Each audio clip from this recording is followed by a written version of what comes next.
ஒரு காலத்தில் எப்படி இருந்த மும்பை இந்தியன்ஸ் இன்னைக்கு பிளேயர்ஸோட ஈகோவால் டோட்டலாக டவுன்ஃபால் ஆகிற ஸ்டேஜுக்கு போயிடுச்சு. சார் எல்லாரும் என்ன ஏமாத்துறாங்க.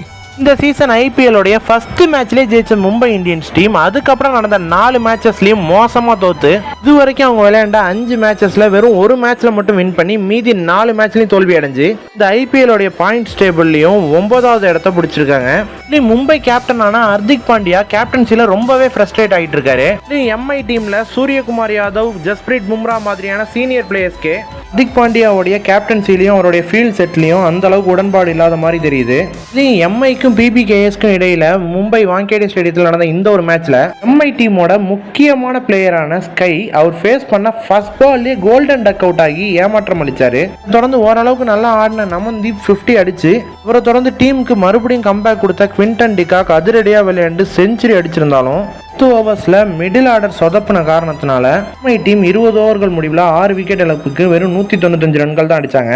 மும்பை பவுலிங்ல பிரியான் சாரியாவுடைய விக்கெட்டை என்னதான் எடுத்திருந்தாலும் தொடர்ந்து ஹர்திக் பாண்டியாவுடைய ஓவர்ல பிரப்சிம்ரன் சிங் வெறும் 11 ரன்கள் அடிச்சிருந்த நிலைமையில அவர் கொடுத்த கேட்சை பும்ரா மிஸ் பண்ணிட்டாரு.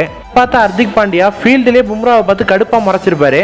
தொடர்ந்து பும்ரா பவுல் பண்ண அந்த ஒரு ஓவர்ல அவர் ஃபீல்ட் செட்டை மாத்தி வைக்கும் போது ஹர்திக் பாண்டியா பிளேயர்ஸை மறுபடியும் பழைய ஃபீல்ட் பொசிஷனுக்கே மாத்தினது மட்டும் இல்லாம சும்மா ஃபீல்ட் பொசிஷன்லாம் மாத்திட்டு இருக்காதுன்னு பும்ராவை பார்த்து கடுப்பா சொன்னாரு. இதை பார்த்த ஜஸ்பிரீத் பும்ரா என்ன பண்றதுனே தெரியாம சிரிச்சுக்கிட்டே மறுபடியும் பவுல் பண்றதுக்கு போனாரு. பும்ரா இந்த ஐபிஎல்ல இது வரைக்கும் ஆடின 5 மேட்சஸ் சேர்த்து ஒரு விக்கெட் கூட எடுக்காம ரொம்பவே எக்ஸ்பென்சிவா இருந்திருக்காரு. இன்னொரு பக்கம் ஹிட்மேன் ரோஹித் சர்மா இன்ஜுரி காரணமா அந்த மேட்ச்லயே விளையாடல. இதன் காரணமா கேப்டன் ஸ்ரேயாஸும் பிரப்சிம்ரன் சிங்கும் சேர்ந்து மும்பை இந்தியன்ஸ்க்கு எதிரான இந்த ஒரு மேட்ச்ல அதிரடியான பார்ட்னர்ஷிப் அமைச்சு இந்த மேட்சை 17வது ஓவர்லயே வின் பண்ணிட்டு போயிட்டாங்க.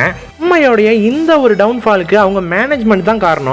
காலத்துல இந்த டீமுக்காக 5 டிராஃபிஸை வின் பண்ணி கொடுத்த ஹிட்மேன் ரோஹித் சர்மாவை என்னைக்கு கேப்டன்சில இருந்து தூக்கிட்டு இன்னைக்கு குஜராத் டைட்டன்ஸோடைய கேப்டனா அவங்களுக்கு ஃபர்ஸ்ட் கப்பை வாங்கி கொடுத்த ஹர்திக் பாண்டியாவை மறுபடியும் மும்பை இந்தியன்ஸோட கேப்டனா அப்பாயின்மெண்ட் பண்ணாங்களோ இன்னைக்கே மும்பை இந்தியன்ஸ் டீமோடைய டவுன்ஃபால் ஸ்டார்ட் ஆயிடுச்சு. மும்பை டீமுக்கு டவுன்ஃபால்ல இருந்து கம்பேக் கொடுக்கறதுலாம் பெரிய விஷயமே இல்ல. இந்த சீசன்லயும் எம்ஐ டீம் டவுன்ஃபால்ல இருந்து கம்பேக் கொடுப்பாங்களான்ட்டு மும்பை ஃபேன்ஸ் யாராவது இருந்தா மறக்காம நம்ம கமெண்ட்ஸ் சொல்லிட்டு போங்க.